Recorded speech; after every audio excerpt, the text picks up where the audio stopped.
शरीर के लिए, इंद्रियों के लिए, मान सम्मान के लिए बहुत जन्म नष्ट किए हो, एक जन्म प्रिया प्रीतम के लिए दे दो ना।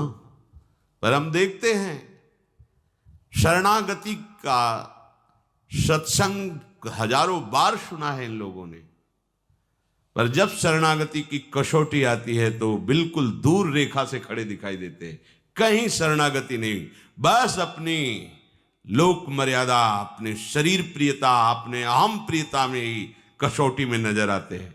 नहीं, खंड खंड हो जाए तन, अंग अंग सत टूक, वृंदावन ने छाड़ियो, छाड़िबो है बड़ी चूक। जरा सी शरणागति झलकती नहीं नजर आती। जहां देखो अहम और वासना का राज्य दिखाई देता है। अहम कहलाते शरणागत। शरणागत किसे कहते हैं?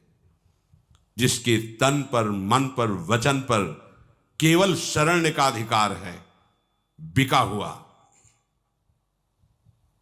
अभी केवल शरणागति की बात जबान से कह लेना अलग बात है। ऋषिक अनन्यमाल में चरित्र आता है, गुरुदेव ने कहा संत सेवा से तुम्हें भगवान मिल जाएंगे।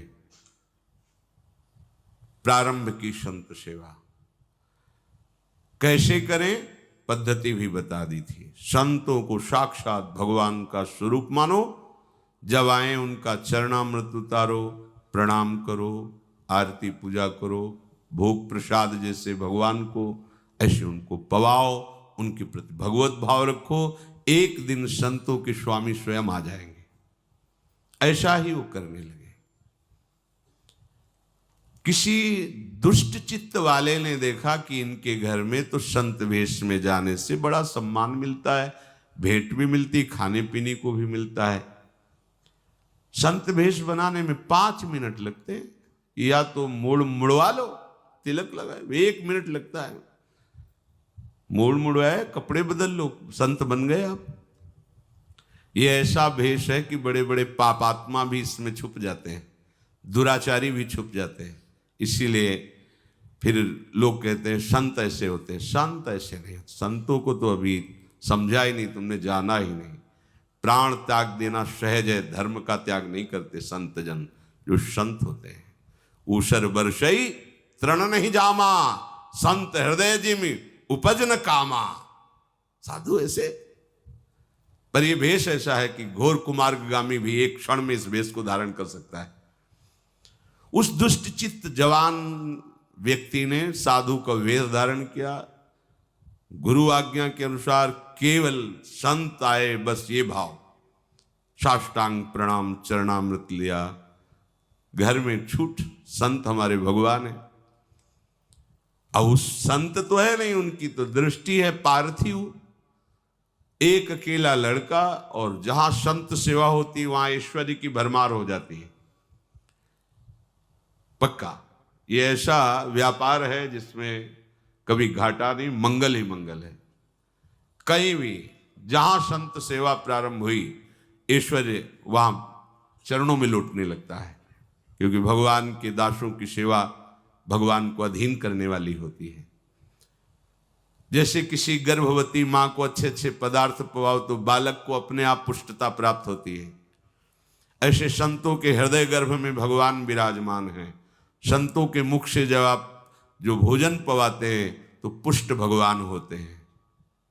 संत सुंदरी हैं और उनका गर्भ भगवान है। उनके हृदय रूपी गर्भगृह में साक्षात प्रिया प्रीतम विराजते हैं।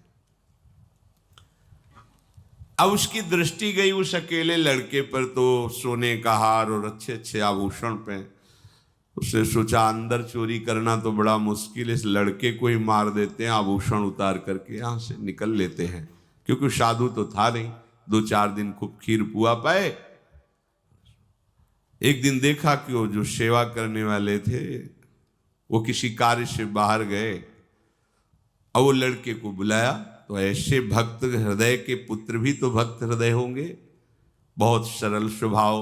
अभी नाबालिग बच्चा, उसको क्या ज्ञान की कौन किस भाव से बुला रहा है। एकांत में ले जा करके गला दबा दिया, उसको जान से मार दिया, उसके आभूषण छीन लिए, बक्से में बंद कर दिया बच्चे को। निकला बाहर से, जब गांव के बाहर जा रहा था, उधर से भगत जी आए। उनका जरूर कोई हमारी त्रुटि हो गई सेवा में महाराज, इसलिए आप एक बार आप पुनः घर पधारे, चलें और एक दिन और रुकें। अगर कोई हमसे गलती हो गई हो तो क्षमा करें, जरूर कोई सेवा में त्रुटि हो गई, हमारी पत्नी ने या किसी सेवक ने ऐसा कुछ, प्रभु मुझे क्षमा। उनके तो होश उड़े, क्योंकि वो हत्या करके आ रहे, वो साधु है ही नहीं, केवल वेश धारण किए। अब कुछ बोल नहीं पा रहे, वापस जाना ही पड़ा, क्योंकि भक्त में ऐसी सामर्थ्य होती है, उसकी श्रद्धा का तुम दुरुपयोग करो तो तुम अपने आप जलोगे, तुम्हें कोई बर्फ शीतल नहीं कर सकती है। ध्यान रखना, अगर सच्चे संतों की आज्ञा का उल्लंघन करोगे तो त्रिभुवन में कहीं भाग के चले जाओ, जलन से नहीं बच सकते, और ये जलन तुम्हारा नाश कर देगी।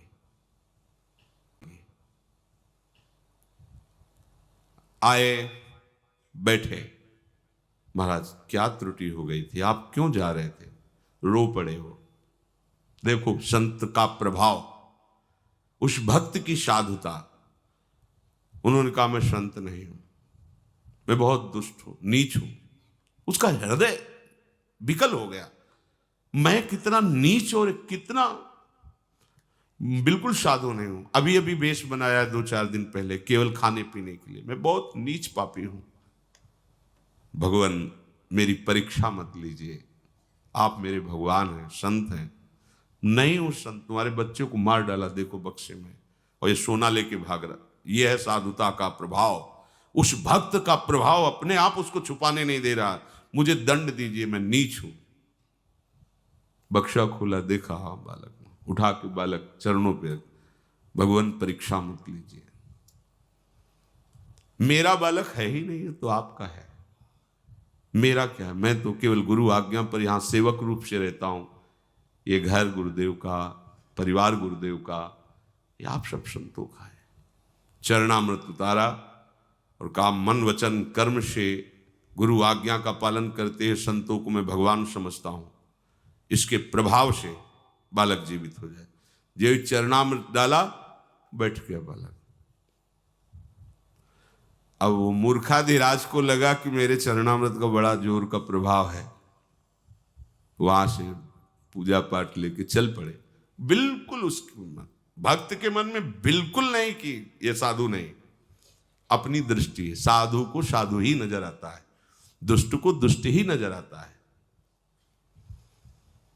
पड़ोस में गए और कहा एक रात रुकना चाहते हैं दूसरे मोहल्ले में, वही गांव के।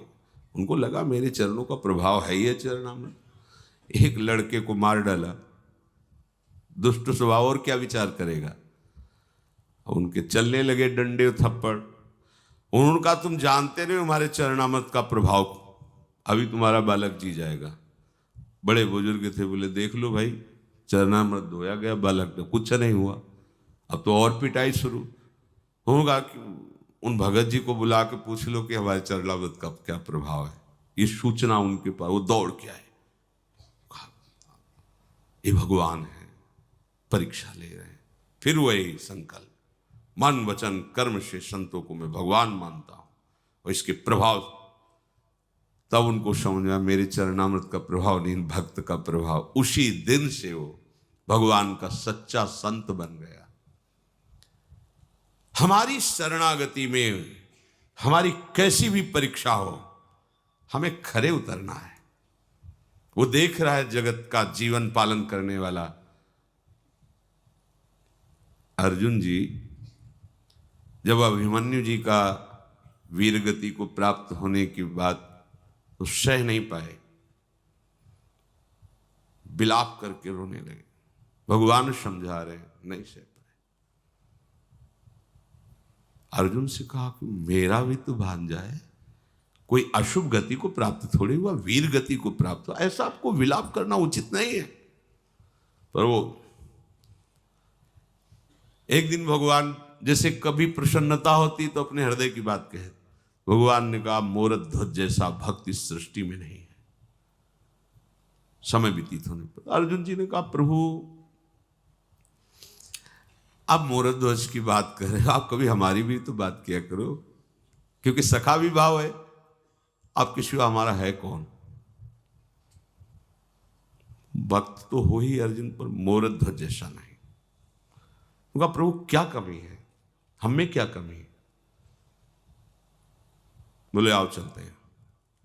संत वेश रखा, अर्जुन जी को योग माया से सिंह बनाया, गए भिक्षाम दे, निकले। वो संत भगवान पधारे, साष्टांग प्रणाम किया, भगवान आदेश कीजिए, ये हमारा निजी सिंह है, भूखा है, इसको भोजन की व्यवस्था कीजिए। कहा भगवान सिंह तो मांस खाता है, हम तो वैष्णव जन हैं, अब देख लो। बोले फिर समय दीजिए, हमें कसाईवाड़े जाना होगा, वहां से मांस खरीद के ला। ना ना ना, कसाईवाड़े जाना होता तो तुम्हारे यहां क्यों आए, यही मांस की व्यवस्था करो। भगवान यहां कैसे कैसे क्या, वो वैष्णव जन है, कैसे, कौन कौन है परिवार में, एक बेटा है, पत्नी है, हम हैं, हाँ चल जाएगा काम। बेटे को काट करके दे दो, सिंह भूखा है, खा ले। आरे से काटना, दो भाग करना है, और तुम्हारे अश्रु नहीं आने चाहिए। तो उनका भगवान अश्रु क्यों आएंगे, हम तीनों तो भगवान को समर्पित है, शरणागत है, भगवान का है, अभी आपकी आज्ञा का अक्षरशः पालन होता है। और बेटा भी मुस्कुराते हुए कि आज जीवन कृतार्थ हुआ, संत आज्ञा में मेरा बलिदान होगा, हो गया। आरा चल रहा है, भगवान देख रहे हैं। अब हृदय में प्रेम तो पुत्र के प्रति होता ही है, पर भाव है कि हम सब प्रभु को समर्पित हैं, जैसा दीनानाथ चाहे वैसा करे, हमारा कोई आस्तिक। भगवान ने कहा रुक जाओ, मैं कोई संत नहीं, ये कोई सिंह नहीं। अर्जुन से कहा खड़े हो जाओ। अपने देखा अभिमन्यु मेरा भी भांजा था, वीर गति को प्राप्त हुआ, तो समझाने से भी नहीं समझ रहे थे। देखा इसकी शरणागति, चला दिया आ रहा, वहां कुछ नहीं। अरे जिनके एक संकल्प से अनंत ब्रह्मांडों का सृजन एक सेकंड में होता, वह क्या कुछ नहीं, हंसता खेलता बालक, ये कोई छोटी मोटी निष्ठा।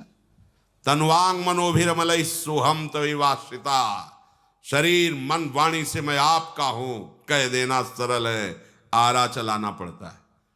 ये भगवत मार्ग, तब परम पद मिलता। प्रियालाल ऐसे सही, आखिरकार कटेगा तो है ये, जलेगा तो है ये, नष्ट तो होगा ही ना।